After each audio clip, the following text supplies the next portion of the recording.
지난 한 주간의 한반도 정세와 외교 안보 이슈를 다시 정리해보는 토요일 대담 코너 한반도 브리핑입니다.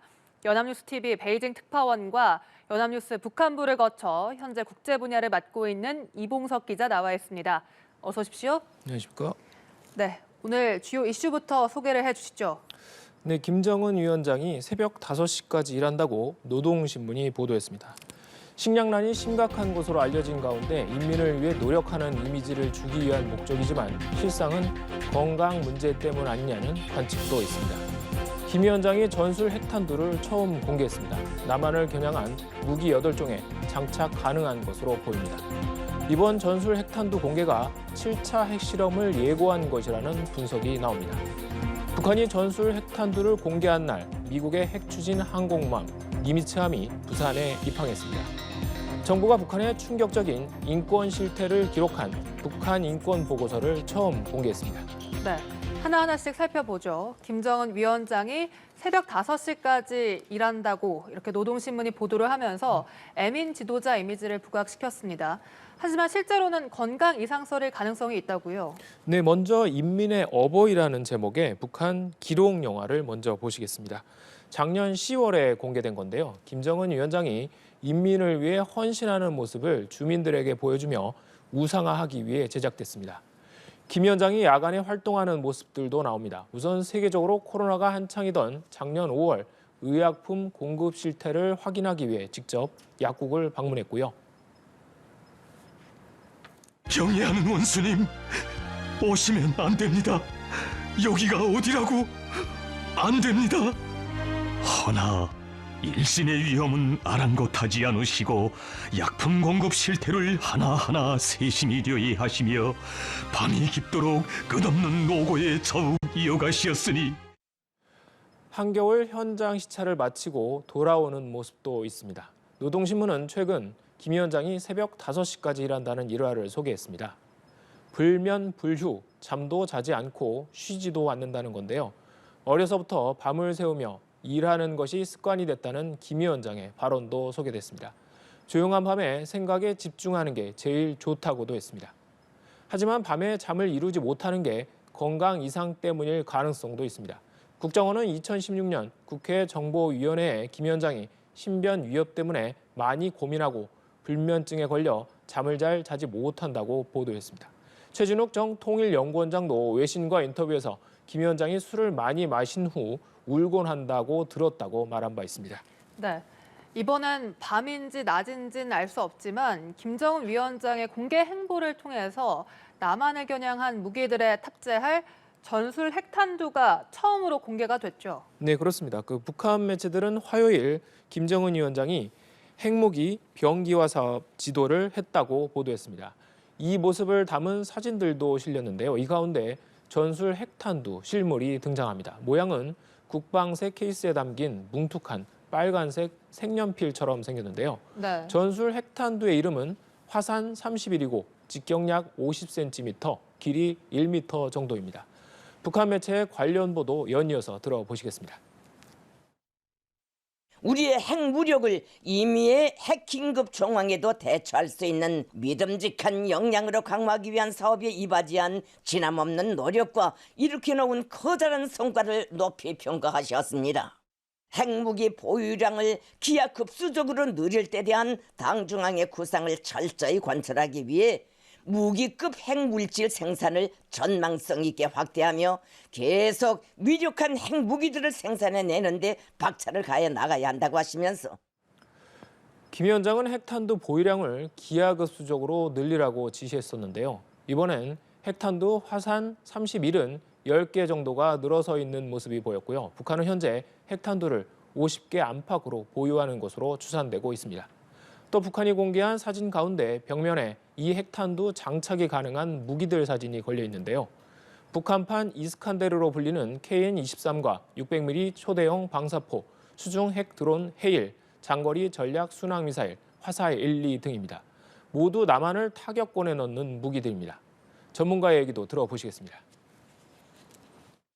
KN-23, 네. KN-23 개량형, KN-24, KN-25, 헤일, 그리고 화살 1, 화살 2 전술 유도탄 무기, 총 8종이잖아요. 8종에 이것을 다 탑재할 수 있거든요. 그래서 이걸 탑재하면 이게 왜 조금 부담스러우냐 하면 사거리가 400에서 KN-23 개량 같은 경우에는 800km까지 간단 말이죠. 그러면 사거리가 400에서 800이라고 하는 것은 우리 남한 전역이 사거리에 해당되잖아요. 네.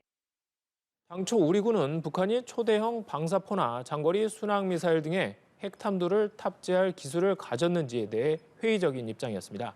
하지만 이번에 북한은 핵탄두의 소형화와 대량 생산을 위한 규격화를 과시하려 한 것으로 보입니다. 북한은 핵탄두에 일련 번호를 붙인 모습까지 공개했고요. 국가 핵무기 종합관리체계가 핵방화쇠라고 밝혔습니다. 조만간 핵 가방이 등장할 가능성도 배제할 수 없게 됐습니다. 네, 사실 북한이 7차 핵실험을 할 것이다. 이런 가능성은 1년 전부터 제기가 됐었는데 이렇게 전술핵 탄두를 공개한 것이 핵실험을 예고한 것이라는 분석도 나오고 있죠. 네, 북한은 과거에 그 2차례 핵탄두 모형을 공개한 적이 있습니다. 핵실험 예고라는 분석이 나오는 것은 이번 전술 핵탄두 공개가 과거 핵실험을 하기 이전의 보도 행태와 매우 비슷하기 때문입니다. 2016년 5차 핵실험 직전에 북한은 둥그런 핵탄두 모형을 공개했고요. 2017년 6차 핵실험 전에는 장구형 핵탄두 모형을 공개했었습니다. 특히 6차 핵실험 전과 이번 노동신문의 보도가 거의 비슷해 조만간 북한이 7차 핵실험을 단행할 것이라는 관측도 있습니다. 김 위원장의 이번 공개 행보가 핵실험 시기 임박을 시사하는 것일 가능성이 크다는 겁니다. 또 이번에 공개한 전술 핵탄두 위력을 검증하기 위해 추가 핵실험이 필요할 것이라는 견해도 있습니다. 다만 7차 핵실험을 감행한다면 언제가 될 것인지 내다보는 건 어렵다는 분석입니다. 전문가의 얘기 듣고 마무리하겠습니다.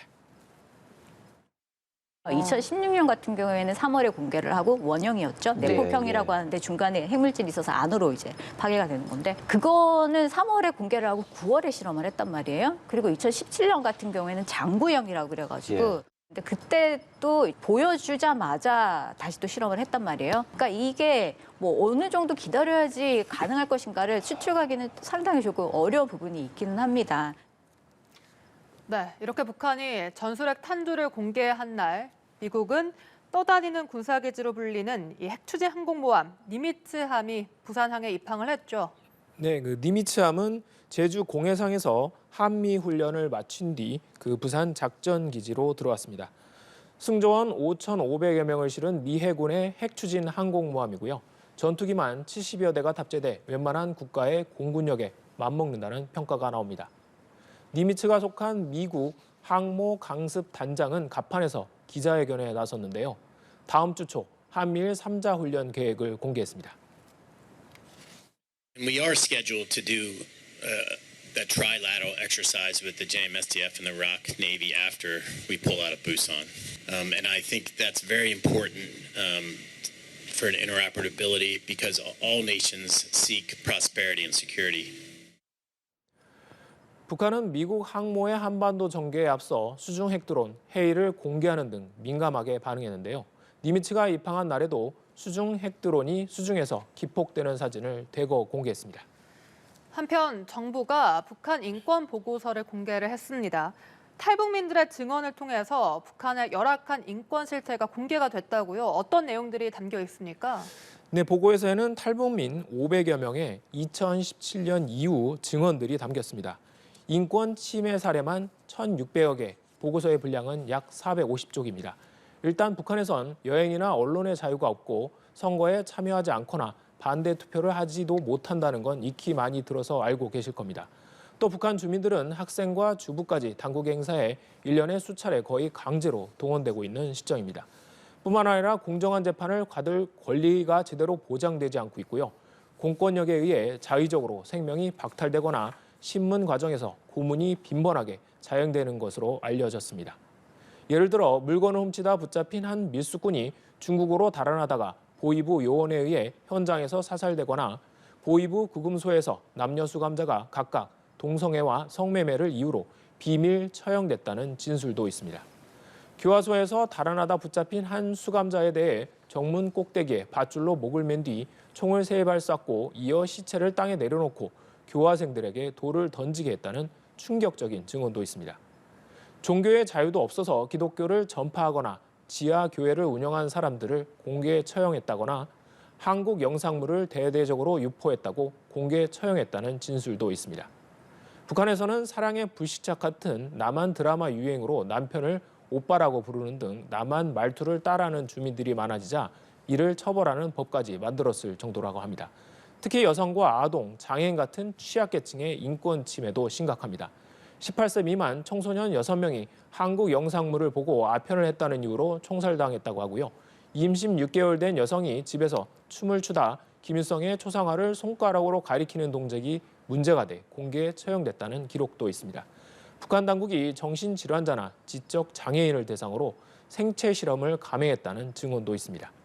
보고서 원문은 통일부 홈페이지에 들어가시면 무료로 내려받을 수 있습니다.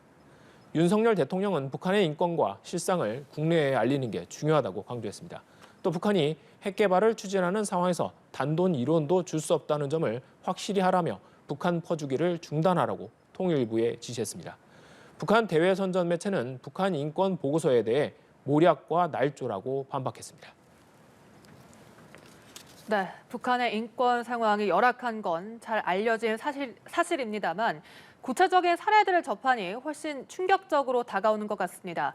이런 비인간적 처우들을 외면한 채 북한은 여전히 핵 개발에 매달리고 있습니다.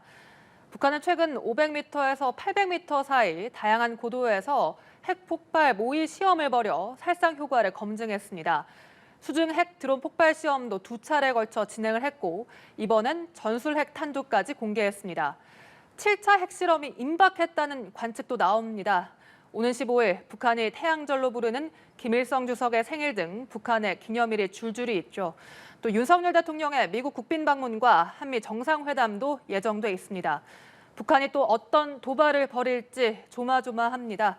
지금까지 이봉석 기자와 함께했습니다. 고맙습니다. 감사합니다.